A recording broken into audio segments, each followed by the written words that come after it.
I help you? I'd like to see the man in charge. He's in here.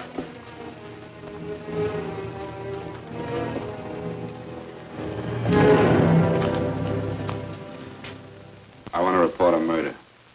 Sit down.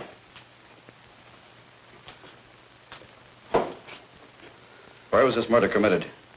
San Francisco, last night. Who was murdered? I was.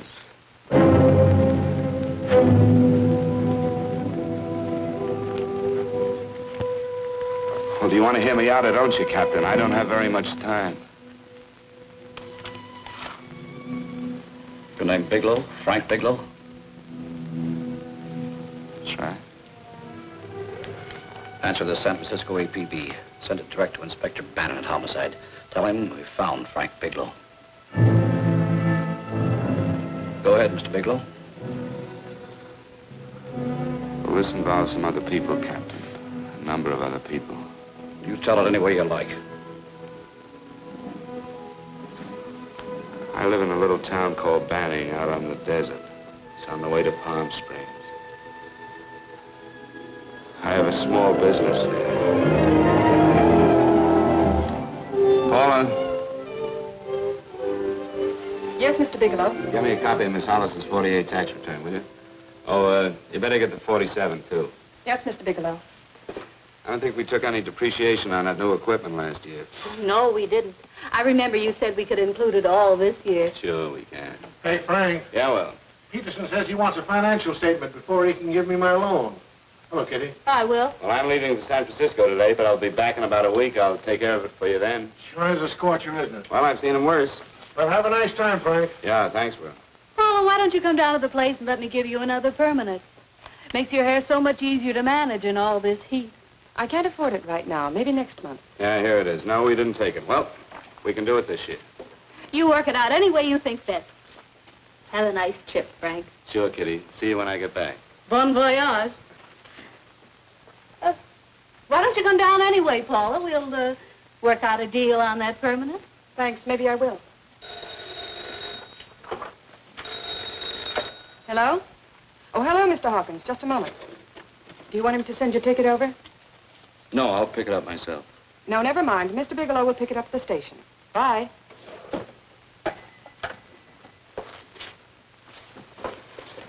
I want to go with you, Frank. Now, Paul, I'm just going on a little vacation. You know that? You want to go without me, don't you? Be gone just a week. And I suppose you've just made up your mind to take this little vacation at 9 o'clock this morning? No, Paul, I meant to tell you about it a few days ago. I guess I forgot. Oh, you forgot.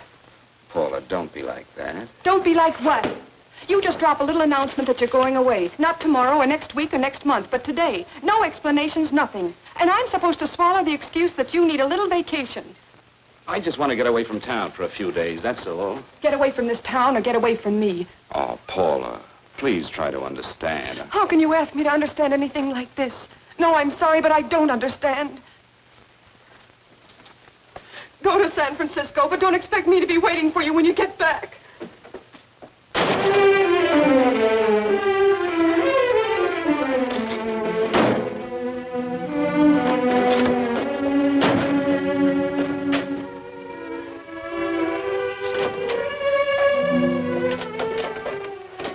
Paula, please, Paul.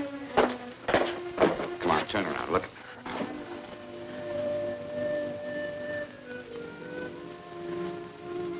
Come here.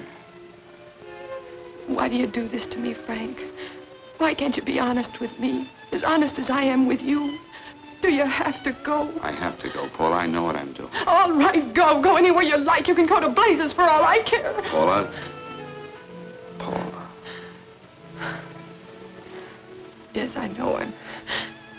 I'm being foolish. Come here.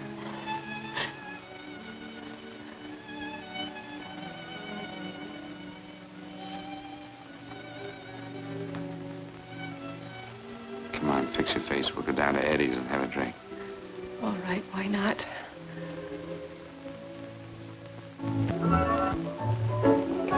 Hi, Paula. Hi, Eddie. Give us a couple of cold beers, will you? Coming up. Hi. Come on.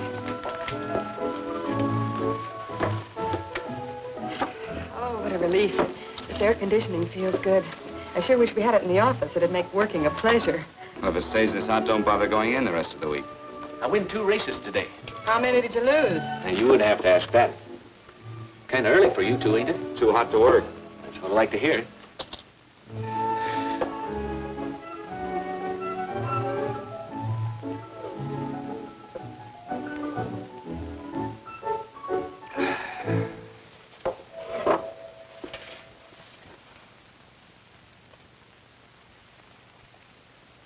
Frank, you'll take me with you, won't you?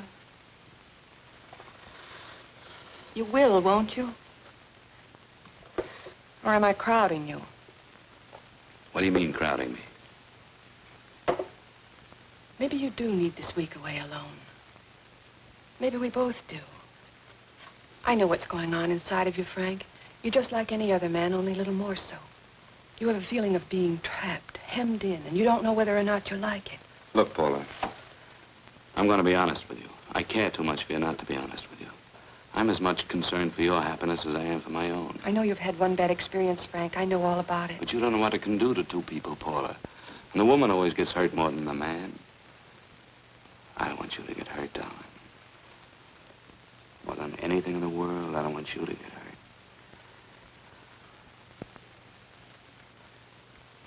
Want to hear some music? All right, Frank. Got a couple of nickels, Eddie? Yeah. This won't bother you, will it? Next result doesn't come in for half an hour.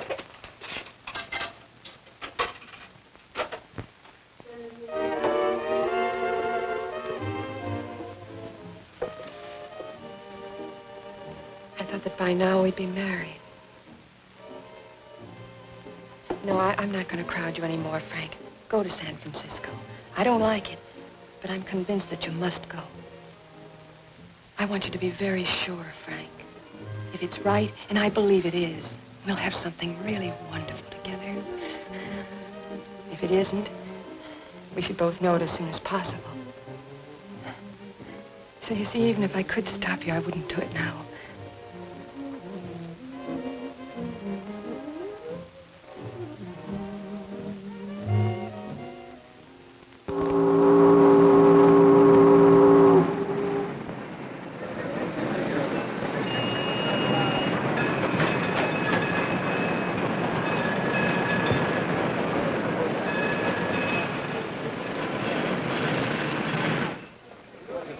Yes, sir. My name is Bigelow. I have a reservation. Yes, sir.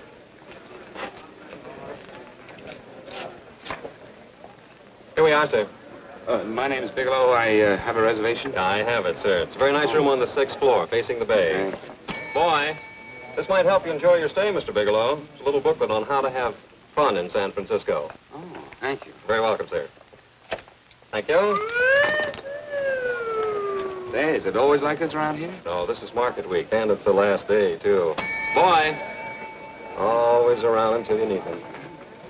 Oh, 517? Thank you. Here's a message for you, Mr. Bigelow. Long-distance call came in about an hour ago from Banning, from a Paula Gibson. Oh, thank you. Very welcome. Show Mr. Bigelow to 618. Right this way, Slide.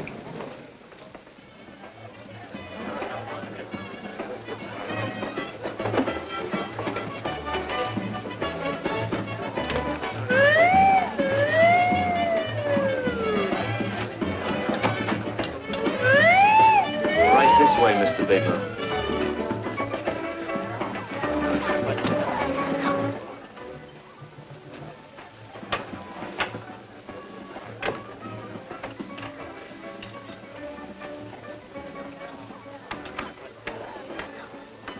Is there anything else, Mr. Bigelow? Oh, yes. You can get me a dry Manhattan and a package of razor blades. Yes, sir. Thank you. Oh, and you can leave that door open. Hello, operator. I want to speak to Miss Paula Gibson in Banning, California. Yeah, that's right. No, I'll wait. Hello? Hello, Paula. Oh, hello, Frank. How was the trip? Fine, just fine. Having a miserable time, I hope. Well, I don't know. I just got in. What was that? Market week. The place is crawling with traveling salesmen. You know, Charlie Anderson found out that you went away and he asked me to go out with him. Oh, really? How did he make out? I'm considering it. Is that what you called to tell me?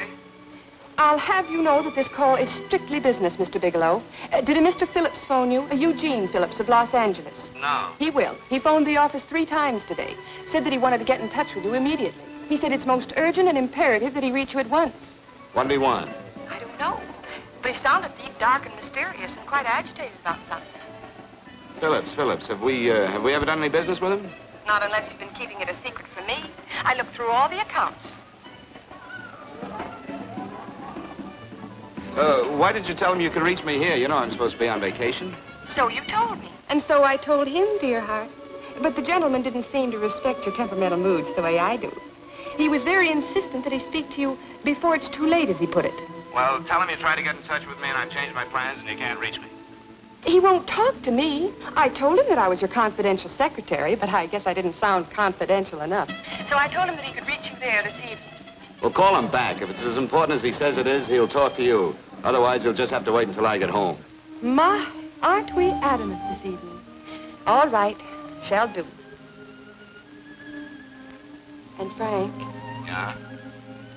I don't quite know how to say this. Say what? Well, what I want to say is that there's nothing you can do that you ever have to feel guilty about. Oh. Sure. Thanks, Paula. I'll call you tomorrow. Right.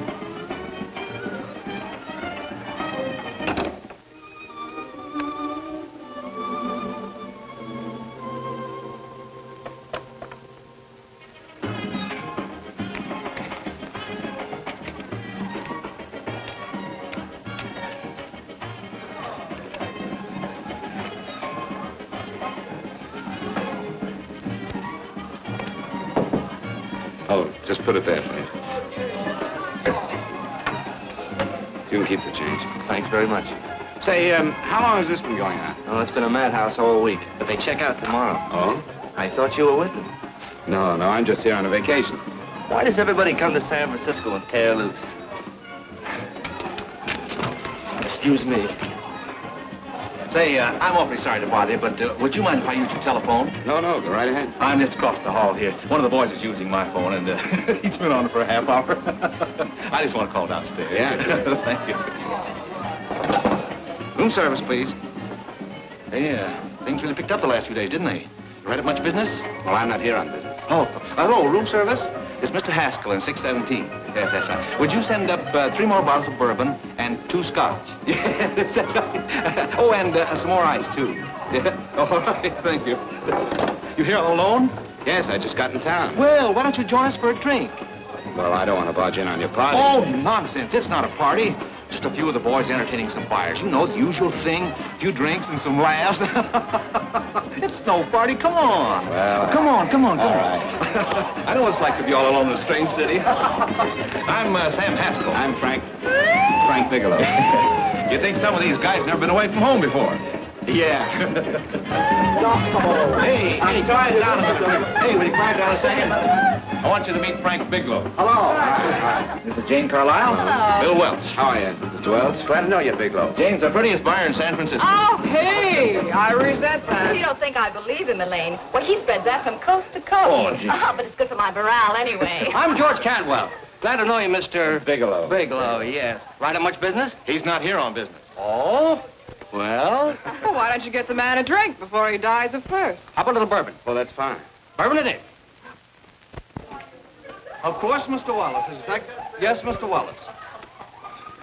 But, Mr. Wallace, I'll need at least a week in Cleveland to visit all my accounts. I can't figure on being in Philadelphia until the 17th. Eddie, will you get off the phone? I want you to meet Frank Bigelow. How are you? That's his boss. He's been trying for an hour to get his expense account boosted. Yeah, the way this guy holds on to $1, you'd think they weren't printing them anymore. Yes, Mr. Wallace.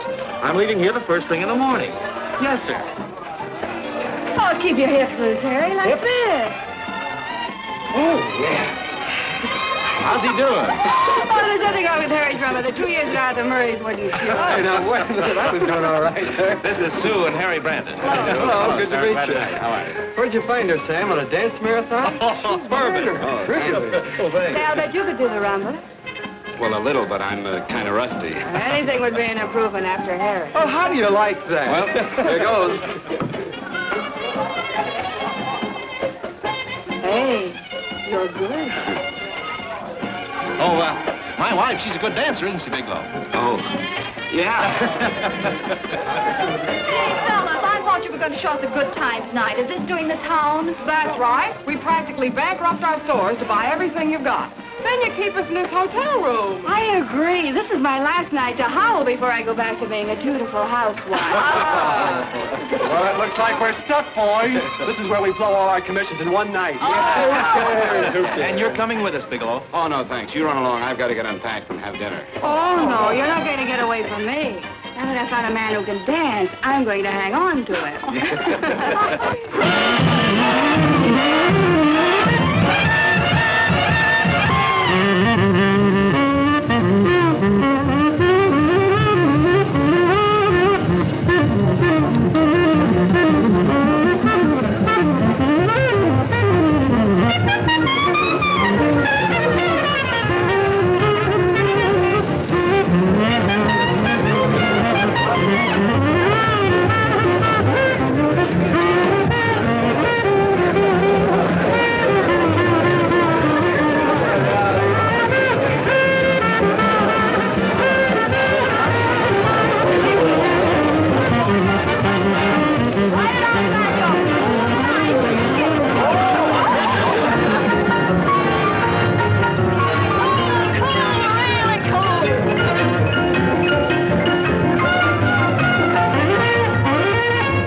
No, thank you.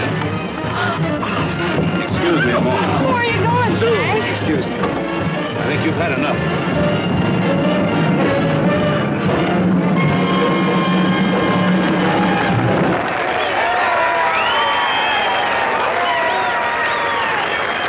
What'll it be? Bourbon and water, no ice. Nice, quiet place you got here. Wait till they hit the pitch in about an hour. That's when they really go out of their minds. Who's the blonde? Oh, she's one of the chicks that hangs around here. She's jive crazy. Come again? Oh, you ain't hip, pal. Jive crazy means that she goes for this stuff. Just between you and me, I don't get it either, but I gotta listen to it. They're all connoisseurs, music lovers. Me, I like Guy Lombardo. What's the matter with him? Oh, he's flipped. The music's driving him crazy. Come down, Jack. Oh, don't buy me, man. I'm being light. Is the blonde alone? Oh, sure, society. She always comes in alone. Drives a big convertible, wears a mink coat, but knows everybody. But she always comes in alone. Thank you. I wanted to kiss you. I tried to. Give me another blast, Leo. When you What's your story, Jeannie? Easy.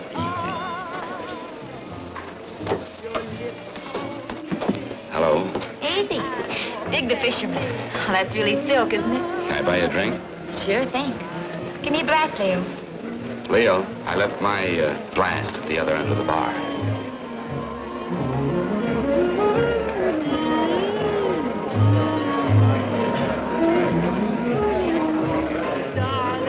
My name is Jeannie. What's yours? Frank? I've never seen you here before, Frank. Well, I've never been here.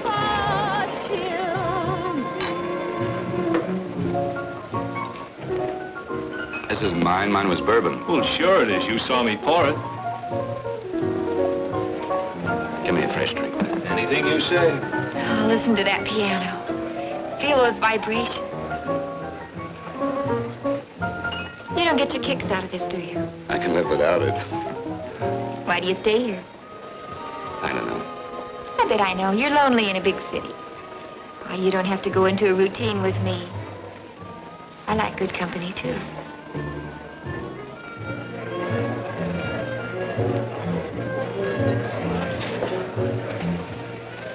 Say, there are some people there I want to avoid. Couldn't we get out of here? Let me think about it. Oh, come on. How about going somewhere else, then? Why don't you meet me later? Okay. Where? I tried to forget you, but you whispered, darling, I love. Call me at that number later. It's my next stop. They've got a band there that'll really send you. See you, Jeannie. Easy.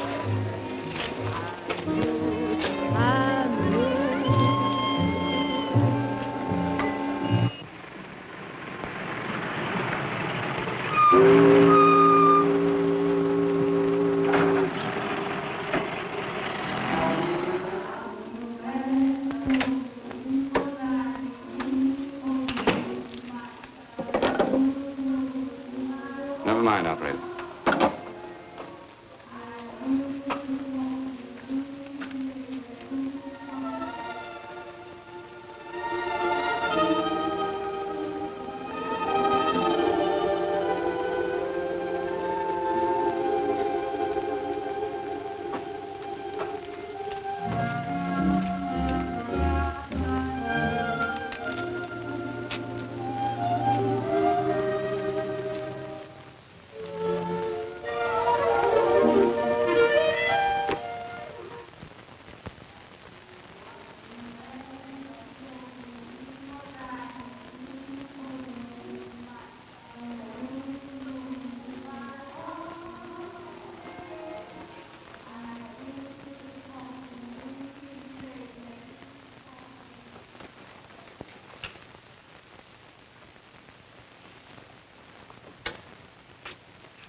Room service, please.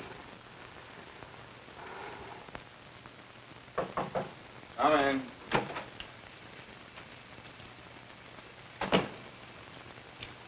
Be right with you, waiter. Yes, sir. Rest well, sir? Yeah, sure. May I? Go ahead. It's on there for you. Thank you, sir. Would you like anything else? Oh, thank you, that's all.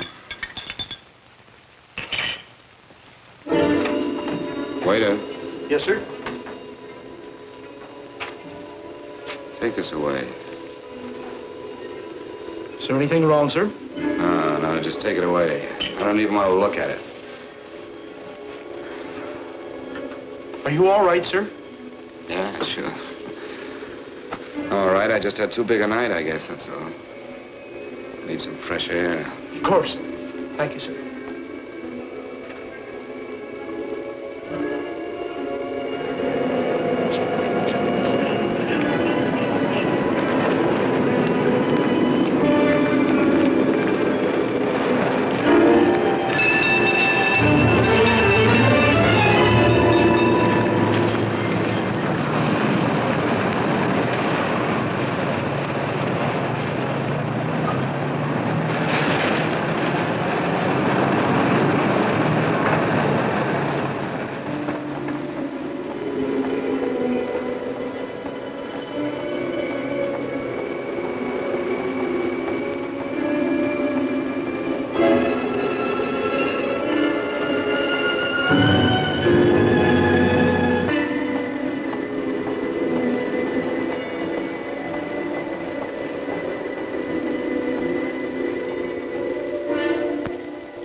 Lungs in good condition. Blood pressure normal. Heart fine. Well, it's a good thing everybody isn't like you, Mr. Bigelow. Put us doctors out of business. I'm glad to hear it, Doctor. I was a little worried. Don't let a little bellyache worry you. Could be just the change of climate. Well, it isn't exactly an ache, Doctor. It's kind of hard to describe the feeling. Maybe it was the drinks I had last night. I might have mixed them too much, huh? Let's have another look at that throat. You may finish dressing now, Mr. Bigelow. I want to get the results of those tests we took. Thank you, Doctor.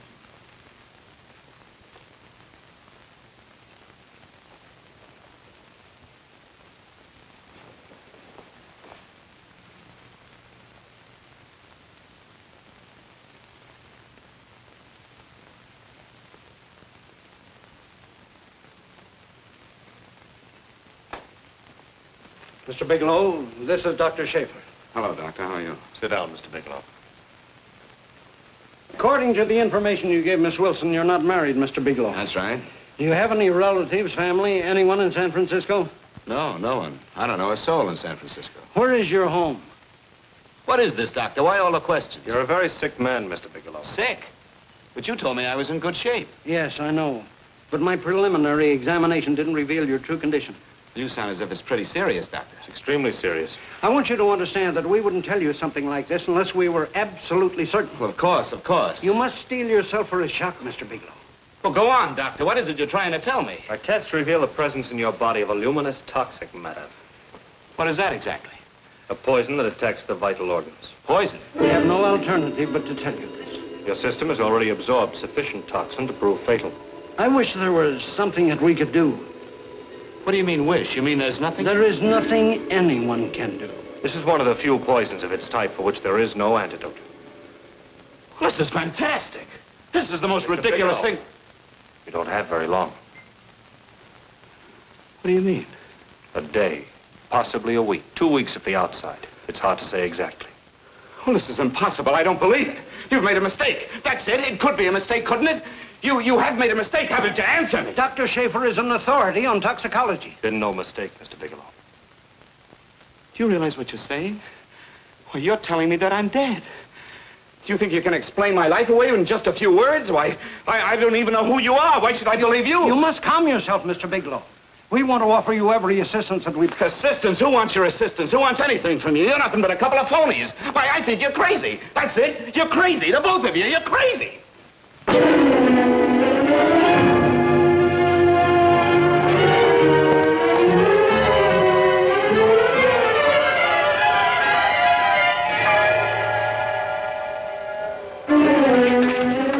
Where's the doctor? You just come in. Come on, tell me. Where's... Doctor, go through the business before you come Get out of here. here. Doctor. What's the trouble here? What's the matter with you? Doctor, I want you to examine me for luminous poisoning. Come right in here.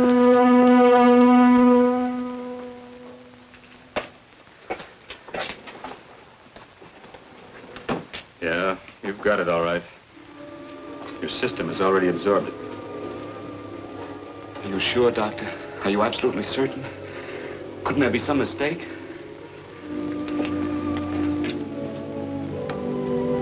There it is. Toxin is actually luminous in the dark. Now there's no doubt about it, Bigelow. I don't feel sick. My stomach is just a little bit upset. Maybe it's not as bad as you think, Doctor. That's characteristic.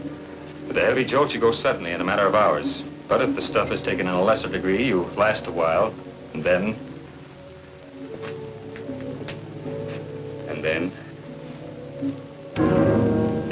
Give it to me straight, Doctor. Well, a number of things are involved. The systemic condition of the individual, the amount consumed, exertion. Yes? You won't feel too badly for a while. Then it will happen suddenly. A day, 2 days, a week at the most.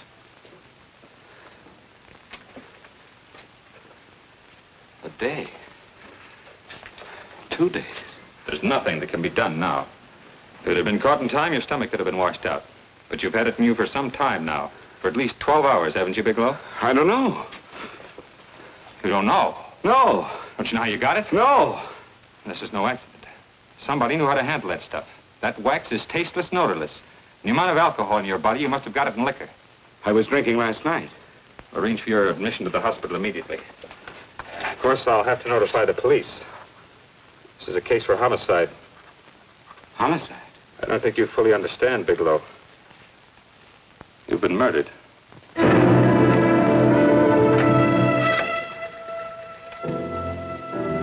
Get me police headquarters, please. Homicide Bureau.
Open up.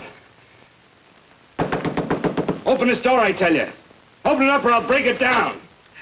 Where are those men? Where are those men who were here last night? I don't know. There are no men here. Please go away. Don't lie to me. Where are they? Mister, this lady just checked in. Those men aren't here no longer. They checked out the hotel early this morning. Checked out? Please go away. I'm sorry. I'm terribly sorry.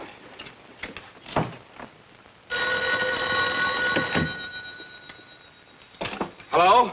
Please, Mr. Bigelow, my eardrums. Oh, hello, Paula.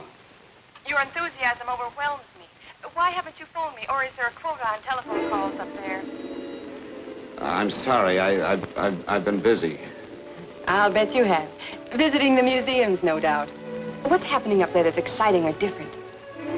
Nothing, not a thing. I'll bet you miss me, but you're too stubborn to admit it. Sure.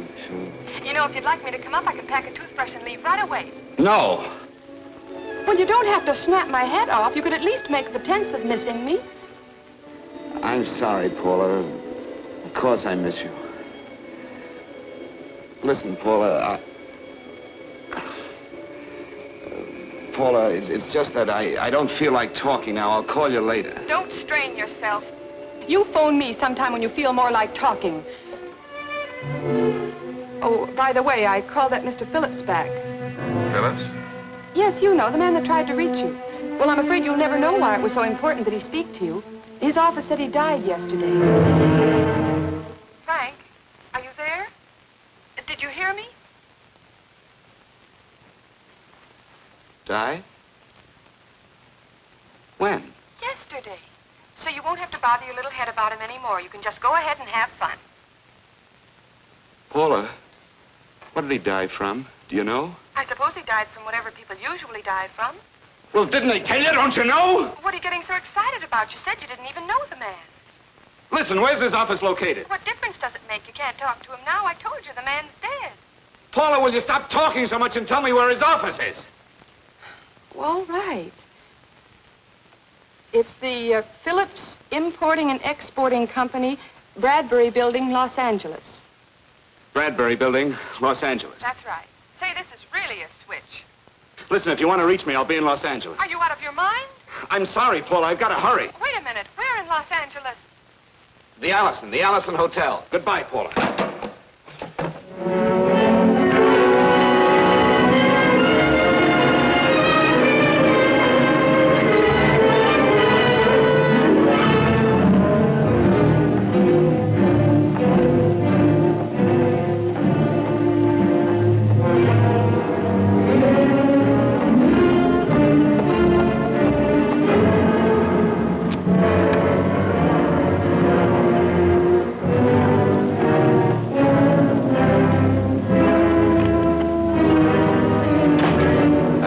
Someone in charge here. What is it in regard Well, it's a personal matter. It's quite urgent. Perhaps Mr. Halliday can help you. Who's he? He's our controller. Your name, please? Bigelow. Mr. Bigelow to see you. Send him in. Go right in, please. That door.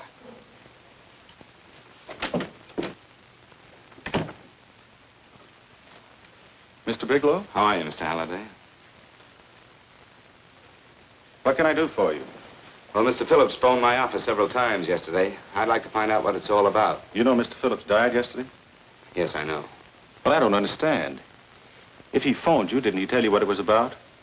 Well, he didn't speak to me. I wasn't in my office at the time, and he wouldn't tell my secretary. Well, I'm afraid I can't be of much help, Mr. Bigelow. I've no idea why Mr. Phillips tried to reach you. I'm sorry you had to make the trip for nothing. How do you know I made a trip? I didn't say anything about making a trip. I merely said he phoned my office. My office could be here in Los Angeles. Miss Foster, Yes?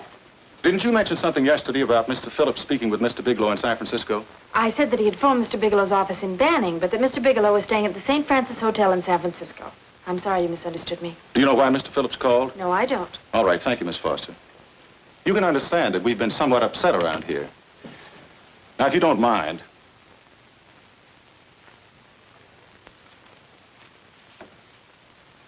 Does Mr. Phillips have a wife, family, anyone that could help me? you can't intrude on people at a time like this just to satisfy some curiosity. It isn't just curiosity. Then I suggest you wait a week or so. I can't wait. Well, I'm sorry you'll have to. Well, there's always a phone book. You're a pretty aggressive fellow, Bigelow. Are you quite sure that this is as important as you make it appear to be? It's important. Mrs. Phillips lives at the Sunset Arms Apartments. Thank you. I needn't tell you she's under a strain. I suppose you're capable of using a little more tact with her than you demonstrated with me. I think I can handle it. By the way, what was the cause of Mr. Phillips' death? Suicide. He leaped from the balcony of his apartment.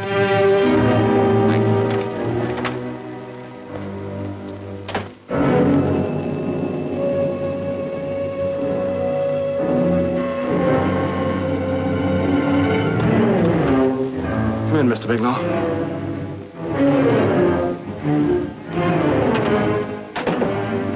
I'm Stanley Phillips, Eugene's brother. Halliday phoned that you were coming.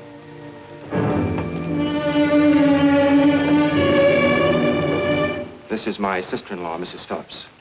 I'll try to make this as brief as possible, Mrs. Phillips. I'm afraid I can't be of any help to you, Mr. Bigelow. I haven't the slightest idea why my husband wanted to speak to you. I guess Halliday covered just about everything. Did your husband ever mention anything about me, Mrs. Phillips? Anything at all? No, I can't recall Eugene ever having mentioned your name.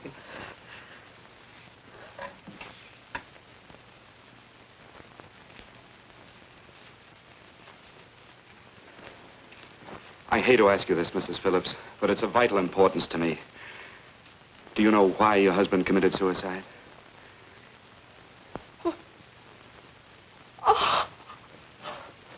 You're certainly not the most diplomatic person in the world, are you, Bigelow?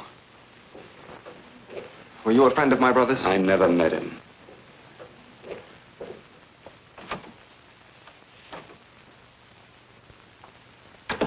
My brother was in a jam, a pretty bad jam. He was arrested 2 days ago. He sold some iridium to a dealer by the name of Majak. It's a very rare metal, very costly. Anyway, the iridium turned out to be stolen. He was released on bail yesterday, but he faced a pretty stiff prison term. And have committed suicide for less. Yes, I know. That's how the police feel about it. What puzzles me, though, is this crooked deal. Knowing Eugene, you wouldn't say he's the type of man to be mixed up in anything like that, now would you? I told you I never met him. That's right, so you did. Now, what's this all got to do with you, Bigelow? I don't know. Let's come clean with each other, Bigelow. Surely you must have some idea why my brother was so desperate to contact you. I have no idea. That's odd. Then how could it be of such vital importance to you? Well, you seem to know the answer to everything else. Maybe you know the answer to that one, too.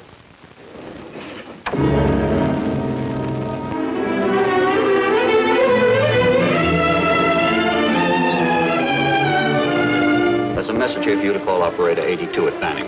Oh, thank you. Show Mr. Bigelow to room 821. Say, would you have the operator put this call through to my room right away? I'll take it up there. Thank you.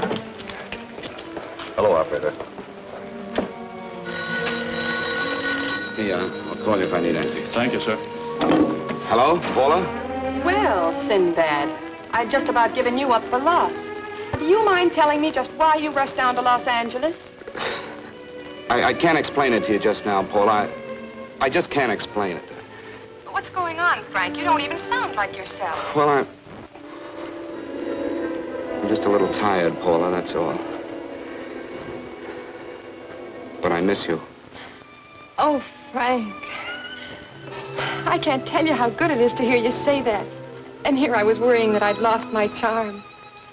When are you coming home, Frank? Soon, Paula. I'll be home soon. I'll go right out and get myself a permanent so I'll be pretty when you see me. Hey, guess what? I found that Phillips name in your notarial ledger. Notarial ledger? Yes, of all places. I remember now I made the entry myself. You had notarized a paper one morning before I came to work. What kind of paper was it? A bill of sale for a George Reynolds made out to Eugene Phillips of Los Angeles. So you see, I was right. We hadn't done any business with Phillips, only indirectly. What was the bill of sale for? A shipment of iridium, whatever that is. Iridium. You mentioned at the time that this fellow Reynolds had made some kind of a deal in Palm Springs, and he stopped in your office early in the morning on his way north to have it notarized. Wait a minute. Wait a minute, George Reynolds. That was about 6 months ago, wasn't it? That's right, 6 months ago. Thanks, Paul. Oh, goodbye. Goodbye. Hello, operator. Get that number back for me.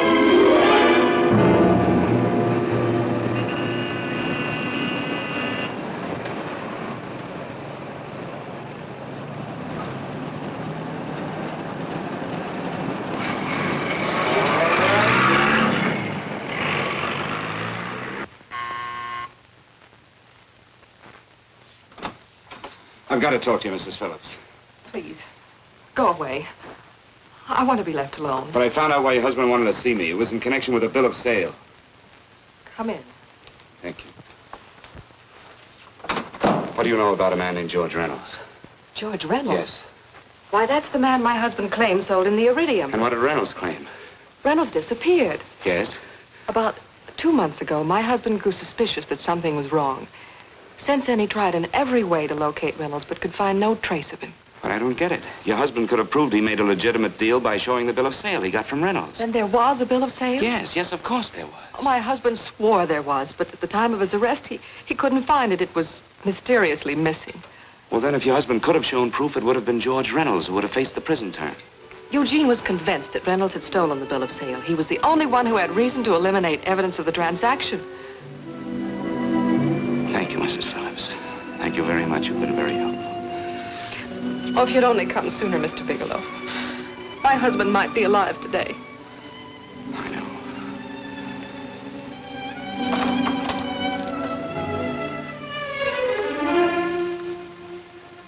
The only thing that puzzles me, Miss Phillips, is that you haven't asked how I knew there was a bill of sale.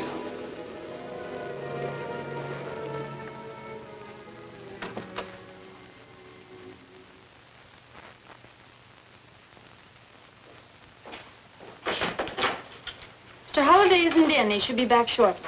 I think you're the one who can help me, Miss Foster. Mr. Phillips tried to reach someone else before he called me yesterday, didn't he? Why don't you ask Mr. Holliday? Obviously, Mr. Holliday wasn't here yesterday, or he wouldn't have had to learn from you that Phillips called me. And you're the logical person to know who else Phillips called. I don't believe that's any of your business, Mr. Bigelow. Don't think you're revealing anything confidential, Miss Foster. I know that he tried to reach somebody else. Mrs. Phillips told me. You're bluffing, Mr. Bigelow. I don't know what you're after, but you're trying to trick me. Mrs. Phillips didn't tell you a thing. How do you know that? Mrs. Phillips knows nothing about it. She doesn't.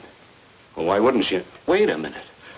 I was talking about George Reynolds. Who did you think I meant? Just who is it that Mrs. Phillips doesn't know I about? told you before, that's none of your business. All right, young lady, I'm going to give it to you straight. Phillips was murdered. Murdered?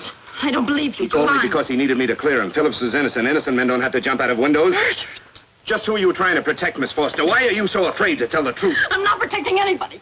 I haven't any more to say. All right, young lady, listen to me. This thing is going to explode wide open. If you've got nothing to hide, you better start talking. Or maybe you are mixed up. No! Well, then, come on. Mr. Phillips called Marla Rakubian. He went to see her yesterday morning. Who's Marla Rakubian? She's a model. She and Mr. Phillips used to be quite friendly, but he hadn't been seeing her for quite some time. Come on. The last couple of months, he'd been trying to locate her and finally learned where she lived yesterday morning. When he returned from seeing her, he was terribly upset and excited. That's when he had me put in the calls for you. When he couldn't reach you, he went home. The last time I saw him alive. Give me Marla Rakubian's address. I don't think Mr. Phillips realized I was aware of his friendship with Marla Rakubian, and out of respect for him, I never intended to tell anybody. I had no idea that she had anything to do with the trouble he was in. I admire your discretion, Miss Foster. You know, you must be pretty friendly with Stanley, Miss Foster. He knew how desperately his brother tried to reach me yesterday, and he wasn't even here at the time. And now you seem to know all about what happened in Mrs. Phillips' apartment.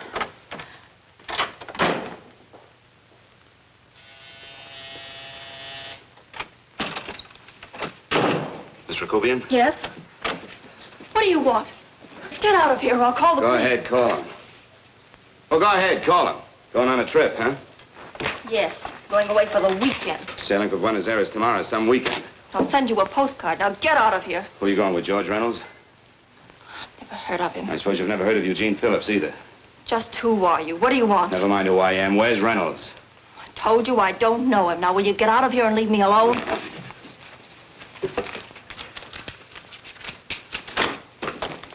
So you never heard of George Reynolds, huh? And don't try to tell me that this isn't him because I've seen him. If you think you can scare me, you're crazy. Look, I know that Phillips came here yesterday. And right after he left, he was pushed out of a 6-story window. Pushed? Phillips committed suicide. Your playmate Reynolds murdered Phillips. Then he went up to San Francisco to get me. Because I knew about a certain bill of sale. I don't know what you're talking about. You're in this right up to your pretty little neck. I'm not mixed up in anything. Get your hands up. Drop that picture on the couch. Turn around.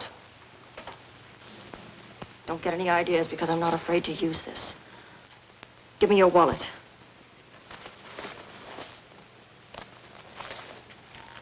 Frank Bigelow, Hotel Alex. All right, now where's Reynolds? I don't know. I don't know where he is. Is that what you told Phillips yesterday? I told him exactly what I'm telling you. I haven't heard from him in months. Yeah? You're mighty careful of the picture of a man you haven't heard from in months. What does the Ray stand for? It was a pet name. Do you mind? Oh, it sounds very cozy, Miss Rakubian. You and Reynolds call each other pet names while you make a sucker out of Phillips. Phillips made the deal because he wanted it. Yeah? I'll bet you weren't above using what it takes to help make him want it. Who's paying for this trip? I am. Really? A first-class trip to Buenos Aires on a model salary. Don't make me laugh. Since you and Reynolds aren't seeing each other anymore, you don't mind if I keep this to you. If I were a man, I'd punch your dirty face in. You know, I really believe you would. Oh, I almost forgot. Your tickets. Don't be surprised if I'm there to see you off.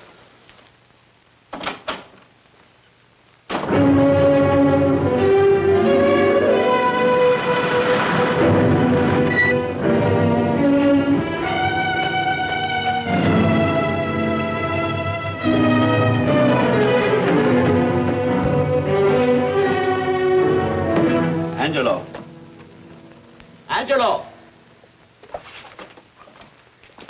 Oh, Angelo. Do you remember taking this picture of George Reynolds? I take so many pictures, I can't remember them all. This gentleman is a friend of his and would like his address. We have no card on him. I don't think we ought to do that. He's willing to pay $20 for it. That's the paper we used last year. Of course, you understand we usually don't give out the information about our clients. I know, you're a couple of high-class fellas. Thank you. Revealing anything confidential is against the ethics of our establishment. That's right. Honesty is the best policy. Of course. But in your case, inasmuch as you're a personal friend of Mr. Reynolds... Thanks. I knew you'd come through. Got it. Here it is. We don't have his address. He must have called for the picture. But he couldn't have been a very good friend of yours, mister, because his name is not George Reynolds. It isn't? Well, what is it? It's a... Huh? Oh. Here. It's Raymond Rakubian. Rakubian? What's so unusual about that? The picture's signed Ray, isn't it? Yeah.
Your lips cold and tender, then I thought that maybe love.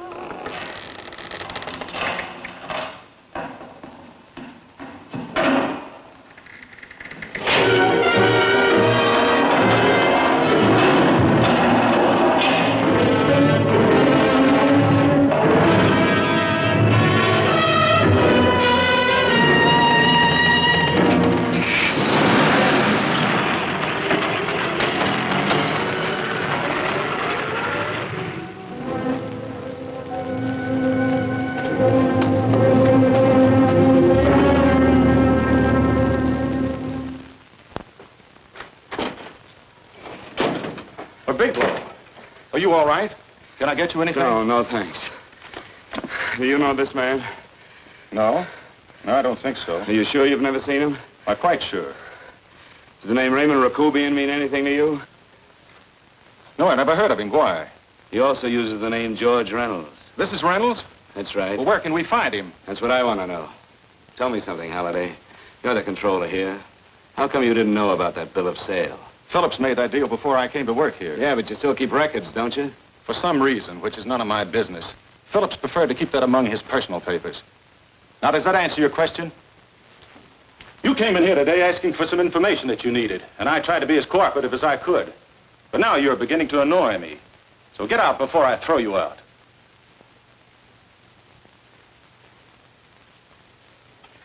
You know, you really frighten me.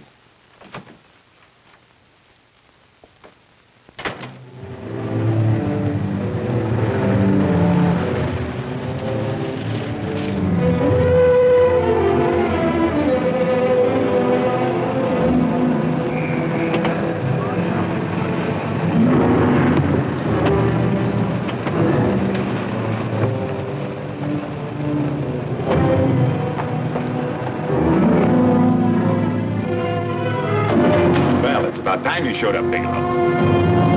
Go ahead, Dave.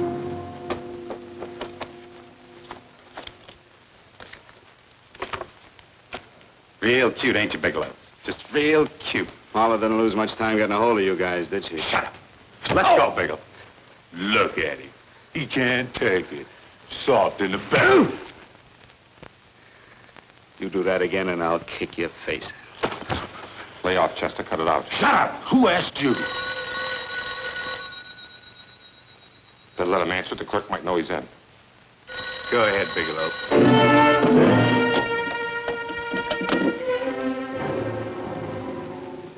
Hello? Frank. Frank, why did you hang up on me? I've been trying to get you for hours. I'm sorry, Paula. I was in a hurry. Well, don't be in such a hurry this time. You didn't give me a chance to finish what I had to say. Sit down. I wanted to tell you that McGowan was in hollering his head off because you didn't go over the books. Tell McGowan to get another auditor. Sure. Sure, I'll just do that little thing and lose the best paying account we've got. Do as I tell you, Paula. Frank, are you drunk? Paula, how much we got in the bank? About $2,200. Draw it out tomorrow. Sure. Then what do? Skip town without paying our bills? Forget the bills. You know that coat you always wanted? Buy it. You are drunk. You know, if I didn't have such a good character, I'd be tempted to take advantage of your intoxicated state, Mr. Bigelow. I'm not drunk, Paula. Well, then don't tell me that one day away from me can affect you this way. Cut it short. Paula, Yes? I'm sorry I left you. I never realized how much I love you. But I know it now.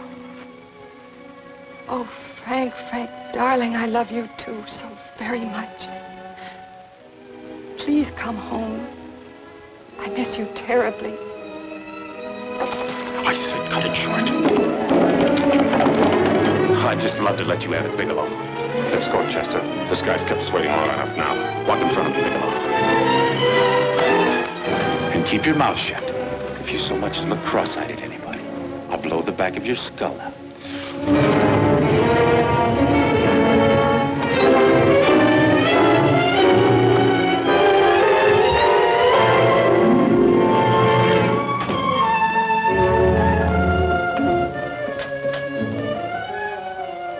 Bigelow's real cute. He wanted to get tough with Chester. He don't know Chester. Did you get the picture? Don't I always get what Mr. Majak sends me after? Majak? That's right. I'm the dealer who bought the iridium from Phillips. I get it.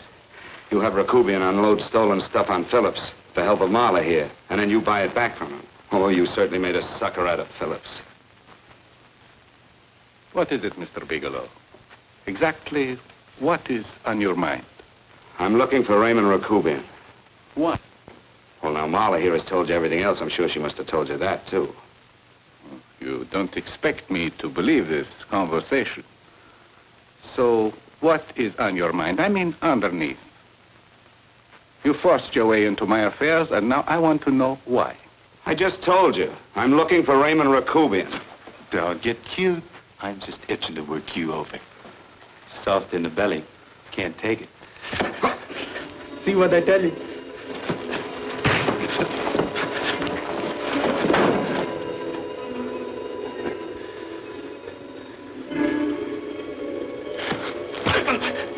Can't do that to Chester. I'm gonna blow your guts out. Easy. Lay off, Chester, not now. Look at him. He's so scared of Chester, he'd talk now. He's not afraid, Chester. You can tell from a man's eyes when he is afraid. Look at his eyes.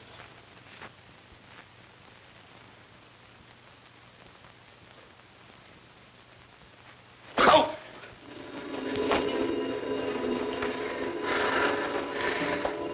I'm telling you, Majak, you better keep him away from me or he's really going to have to use that gun. Go away, Chester, please. Do what I tell you, my boy. Please. And help Dave.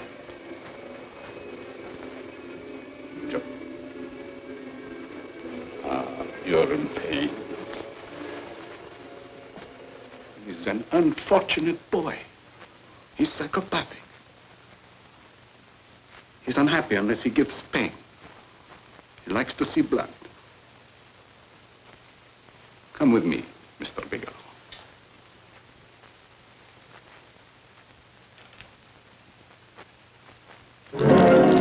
Raymond Rakubian was my nephew. He could not possibly have tried to kill you. He's been dead 5 months.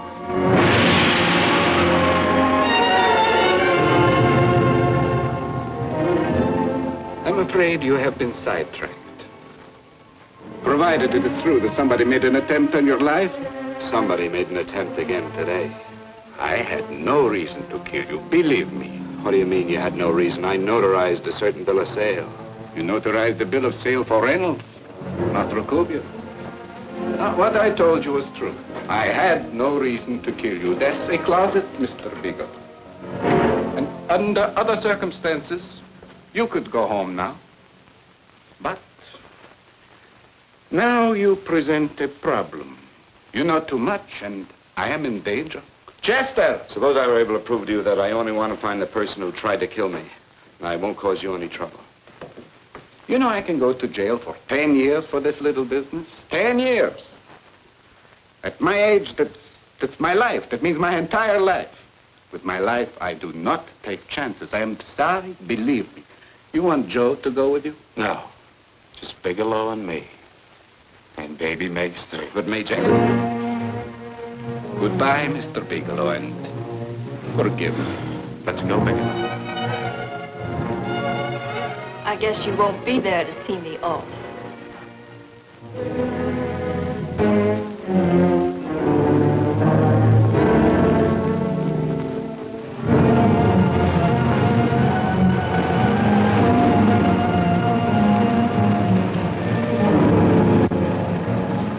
Tried to make a boob out of me in front of Major. Shouldn't have done that, Bigelow. I don't like that. I'm going to enjoy this, Bigelow. I've done jobs like this before. I knocked off guys I could like. But I don't like you, Bigelow. I never liked that puss of yours from the minute I seen it. Yeah. I'm going to enjoy this.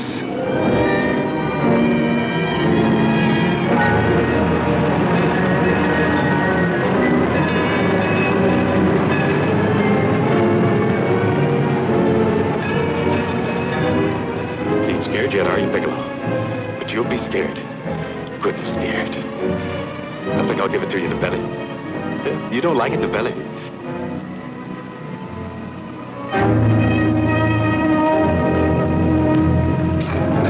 Good.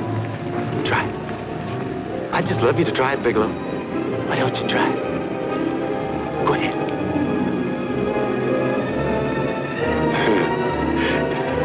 Didn't have the nerve, did you, Bigelow? Yeah. I think I'll give it to you right in the belly.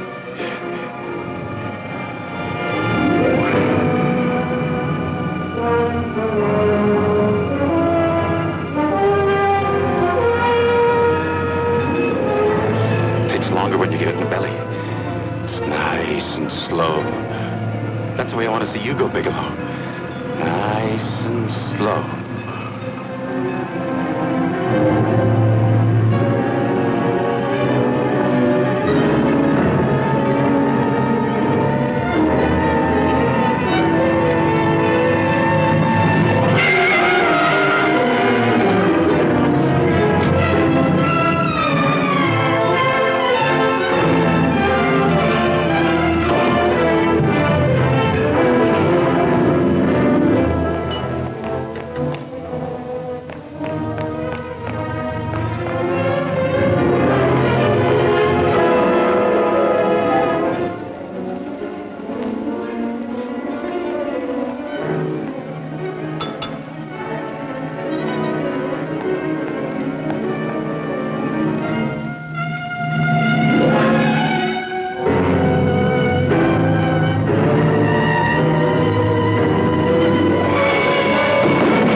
all right? Yes, I'm all right, Paula, but what are you doing here? How did you get here? Freddie Ross threw me down. I had to come. I had to see you.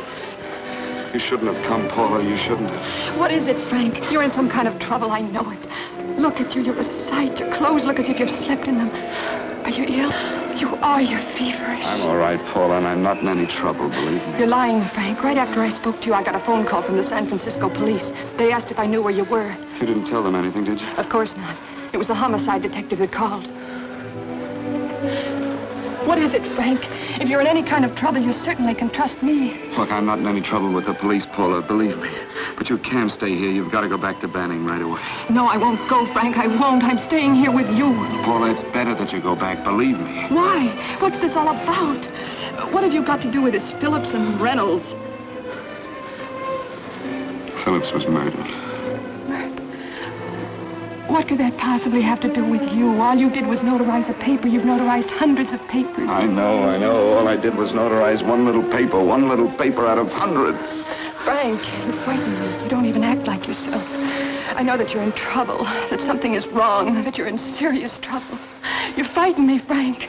Oh, don't be frightened, Paula. Don't ever be frightened of anything again. Will you promise me that?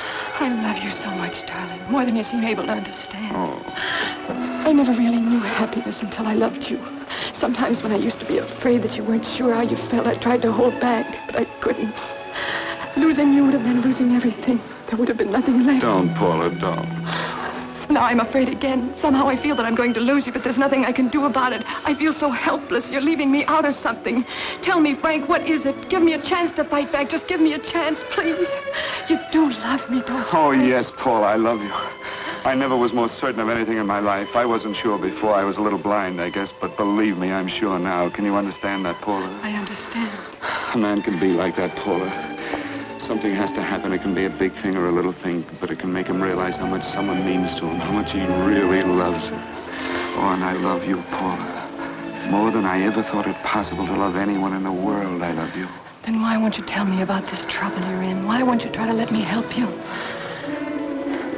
You can't help me, Paula. You don't want my help. Oh, Paula, there's nothing you can do. Will you believe me? So will you please go home, please? No, Frank. I won't go. I know you're in trouble. I can't leave you like this. All right, Paula, look, wait for me in the lobby of the hotel, and I'll be back for you soon, I promise. You promise? You're yes, sure? Paula, I promise. Is that a new outfit? Yes. Oh, it's beautiful.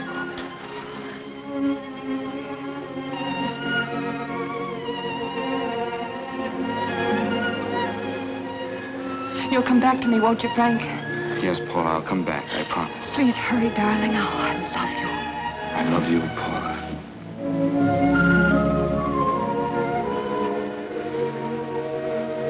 Goodbye, Paula.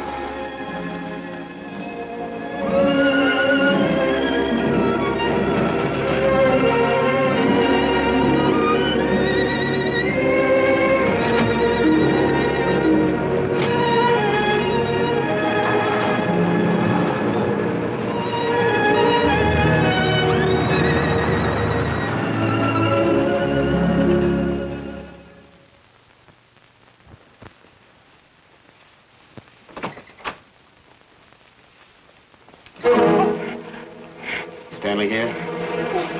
You sure? All right, get in there.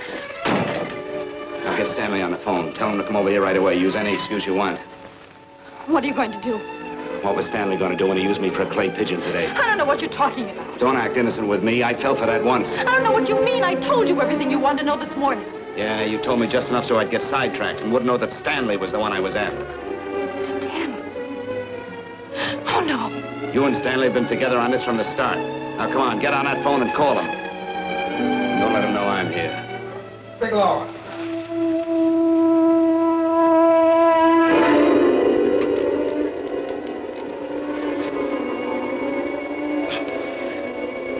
You've been sidetracked, all right. But it was the poor bereaved little widow who did it. Miss Foster found this letter this afternoon. It's in my brother's desk at the office. It's postmarked 2 years ago. It isn't exactly the kind of a letter that a married woman gets from a casual friend. I'm sure my brother wasn't aware that they were so well acquainted when he hired Halliday. What's the matter with him? right since dinner. Where did he have dinner? At Mrs. Phillips' apartment. Halliday was there, too, and Stanley confronted them with that letter. Did you have anything to drink? Yes, why? How long ago? Half an hour ago, just before I came here. Miss Foster, get on the phone, call the emergency hospital. Have them get an ambulance over here right away. What? Tell them to prepare a stomach wash for luminous poisoning. Luminous poisoning? Come on, do what I tell you. You may still have a chance to save his life. Go on!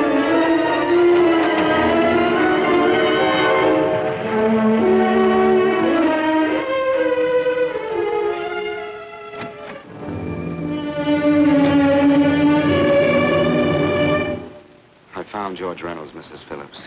He's been dead for 5 months. Then he didn't steal the bill of sale. No, he didn't. But you could have stolen it. How dare you? You knew who I was when I came here today. But you were surprised to see me alive, weren't you? But I'm not alive, Mrs. Phillips. Sure, I can stand here and talk to you. I can breathe and I can move. But I'm not alive. Because I did take that poison. And nothing can save me. What are you going to do? If I kill you now, I have nothing to lose. No, you've got to listen to me. You've got to give me a chance. But I didn't have a chance. It was Halliday. Believe me, it was Halliday. He made me steal the bill of sale. He planned everything. What about this letter? Your husband knew about you and Halliday. He found it only yesterday. He accused Halliday. They fought, and Halliday pushed him over this balcony. And why me? Why did he want to kill me? Because you could have proved there was a bill of sale, that my husband had no reason to commit suicide. Halliday was desperate. After he killed my husband, he found out about the phone calls to you. He thought you spoke to him, that you knew enough to involve him.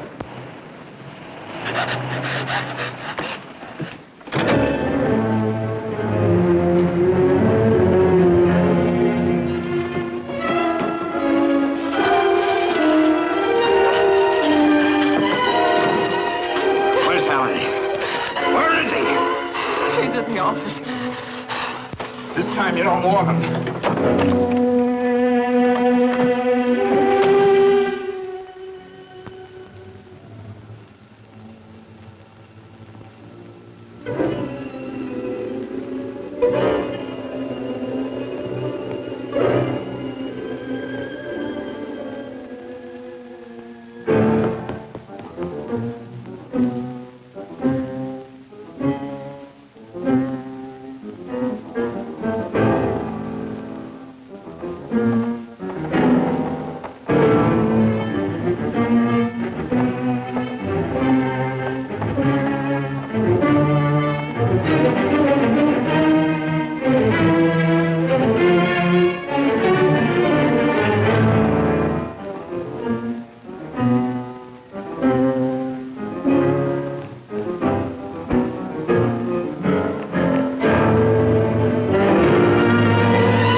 break it up. Move along now. Let's get going. Come on.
All I did was notarize a bill of sale. But that piece of paper could have proven that Phillips didn't commit suicide. He was murdered. And that's why Halliday poisoned me.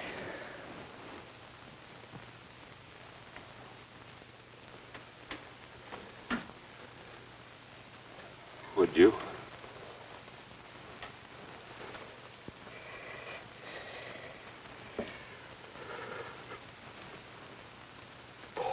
Paula.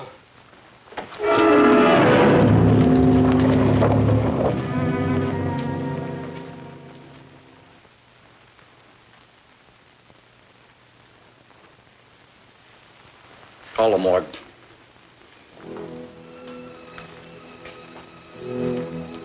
Johnson, you go to the Allison Hotel. Find Paula Gibson. Don't tell her anything. I'll break it to her.